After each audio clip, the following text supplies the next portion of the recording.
We here at Test Drive love doing showdowns because it gives us an opportunity to take a look at two cars that are similar yet different. But when it comes to the 1990 Honda Accord and the 1992 Acura Vigor, there's more similarities than there are differences. Our showdown is on these two vehicles because, in reality, they're the same car. The Honda Accord was sold globally and the Acura Vigor only as a Honda outside of North America. So we're going to be showing you what makes these cars different, what makes them the same, and what you need to know if you're in the market for either of these mid-size sedans.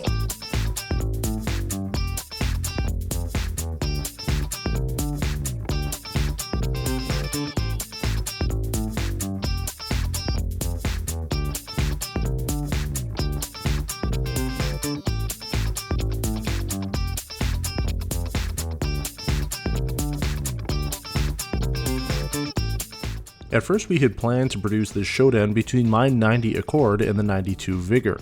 However, we were lucky enough to have a local CB7 enthusiast show up with his 1992 Honda Accord EX, which is more comparable to the Vigor and boasts the same engine and transmission as my Accord, so we're going to compare those two instead.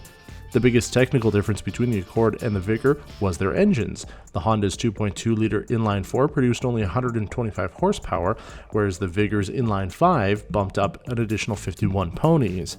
ABS was standard on the Vigor, along with the front fog lights. Aside from that, mechanically both vehicles are similar, with the same 4-speed automatic transmissions optioned, and both coming with cruise control and air conditioning. Even from a styling perspective, you can see the similarities with both models. Sure, the Vigor has frameless windows and a rear windshield that slopes and curves more aggressively, but those 3 additional inches of wheelbase don't do much for its interior space. First, let's look at the Honda. The Canadian EX trim comes with power locks and windows, a driver's side airbag, and that optional 4-speed automatic transmission. The interior space is spacious with a good seating position for both front passengers and good enough rear legroom for those you throw in the back. A standard Honda radio would have been found in here with the option for a CD player. Overall, you have a great early 90s interior with this Accord that feels well laid out and offers a good driving experience for most people. The Acura, on the other hand, is trying to be the performance car to rival BMW while appealing to the Lexus customer. Unlike Lexus, who designed their cars with purpose and intention, the Acura Vigor feels like a mess inside. The cruise control button is hidden behind the steering wheel beside the front fog lights, and the rear window defroster is an entire postal code away from the rest of the heating controls. I feel like Honda forgot to include these key controls when designing the interior and stuck them on wherever they could find space afterwards. As mentioned earlier, those 3 inches of wheelbase do nothing for the interior space of the car. The front seats ride very low to the floor and provide little room for the driver to sit comfortably. The rear seats are absolutely useless. Not only is it difficult for anybody to sit back there comfortably, but the design of the C-pillar and rear windshield make getting in and out of the Vigor much more difficult than it should be. The Acura has the same driver's side airbag, power windows and locks, and would have come with an AM/FM cassette radio like the Accord with the option for a CD player. Aside from the fake-looking wood trim that wraps around the interior like an afterthought, the only additional piece of interior that the Acura has over the Accord is a little sun visor above the rearview mirror. Now, as mentioned, the engine and transmission on my 90 Accord is identical to the one in the 92 EX, so we're going to take that one out for a drive first, and then jump into the Vigor and see really what the differences are with them on the road. Woo! There goes all 120 horsepower. But it is nice to be able to drive it again, even if it's just for a short couple periods, as I do little twirls here. It is kind of nice to drive it here after a couple years, even if it is just in the parking lot before we're going to film the car, because it is nice and it is enjoyable. I do like this car. I miss it. Finding one's going to be impossible. Nobody's got them anymore. They're all unfortunately at the junkyard or riced up. It's a lot of fun to drive. It doesn't have a ton of power, especially with the LX. It is the most underpowered engine in the CB7 lineup, but it still gets the job done. I never had any issues getting onto the highway, and the little 4-speed automatic transmission. It would have been nice to have a 5th gear in there, but should you have gone with the 5-speed manual, that would not be a problem. And it really does have go-kart-like handling.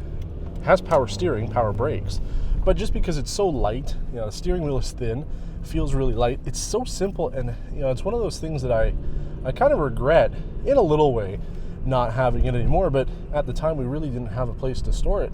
So the poor car was sitting outside for months, just sitting on the road. So I really had no choice but to get rid of it. But it is a lot of fun to be able to drive. And you know, everything really works. The only thing that didn't work when I got the car was the air conditioning. And it's just too costly to try to fix it. But it actually did have air conditioning from the factory. And everything else seems to work. And we really made this car into what it originally was when it came off the factory line. We really upgraded it. Yeah, you want to talk about reliability. Honda certainly had it down with this car. Like, you know, very few issues with it, and overall it's held up very well over the last 30 years. So you really can't ask for more with a car like this. And if you find one today, you're probably going to be spending $700 on it. Even if it's just going to last you a couple years, it's worth it. But if you want to try to maybe make it last, it'll do that too. The Acura Vigor really is not a car that's designed for a big person such as myself. And it's really interesting because even though it really is essentially a Honda Accord of the same year, it really, you know, it really drives and feels a whole lot different. First of all, you're much lower to the ground than you are with the Accord. With the Accord, you're sitting, you know, you can kind of put your legs, you know, often I would drive that car with my leg kind of up behind my chair a little bit, you know, just so that you have more of a 90-degree angle with your kneecap. But with this, you really are against the floor. Like, it's very low. And I guess what Acura was doing with this car at the time, they wanted to make it sporty, a little bit more coupe-like, which is probably why they also had the frameless windows that went around. So you kind of feel a little bit more like you're in a sports car than you are in a sedan.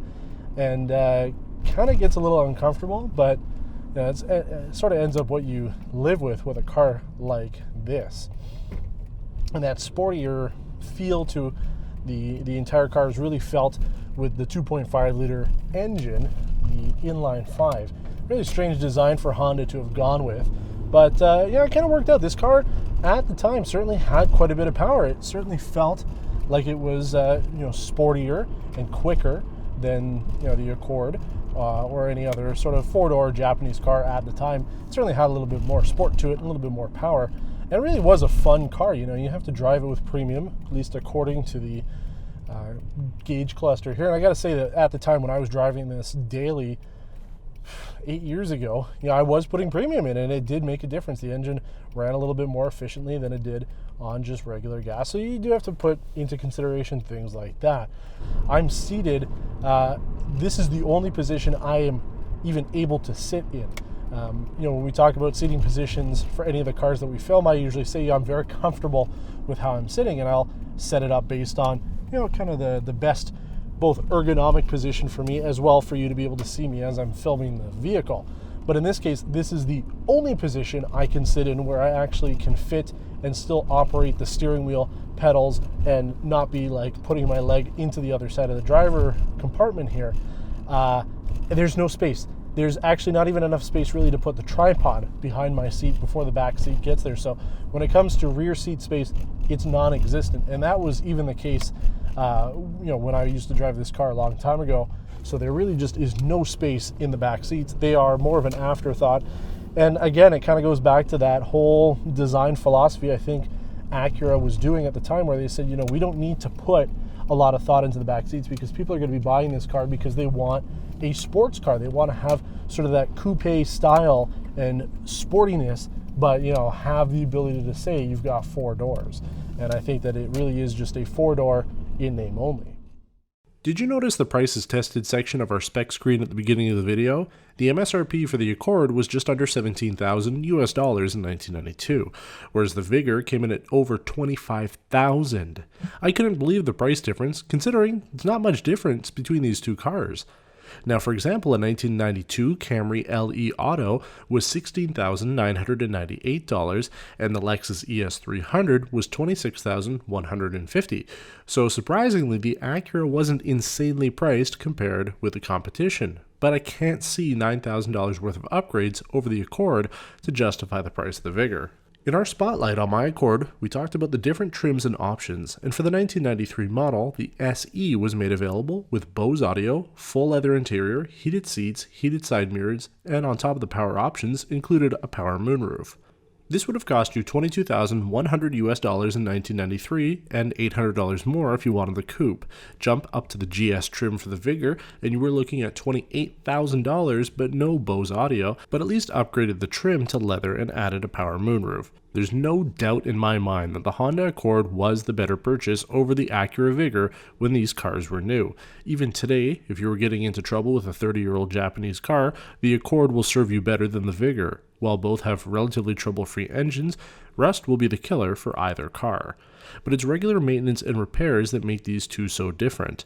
Parts are readily available for the Honda, and I know because I bought quite a few parts from the Honda dealership in Stoney Creek, Ontario during my ownership. The Acura, on the other hand, has been discontinued from the OEM level, and aftermarket parts are next to impossible to find. Even though the Vigor is a CB5 chassis and related to the CB7 Accord, few parts are truly interchangeable, and the lack of sales of the Vigor means looking for a parts car is likely to be impossible. The 4th generation Honda Accord is easily one of the most successful cars ever launched for the North American market, with many of them still on the road today. The Acura Vigor is unquestionably one of Honda's biggest failures, and one of the most forgotten or unknown vehicles ever produced by the Japanese auto manufacturer for the US and Canada. Thanks for watching our showdown on the Honda Accord and Acura Vigor. As always, if you have any questions about either one of these cars, please leave a comment below and subscribe to our channel if you haven't done so already. Until next time, take care.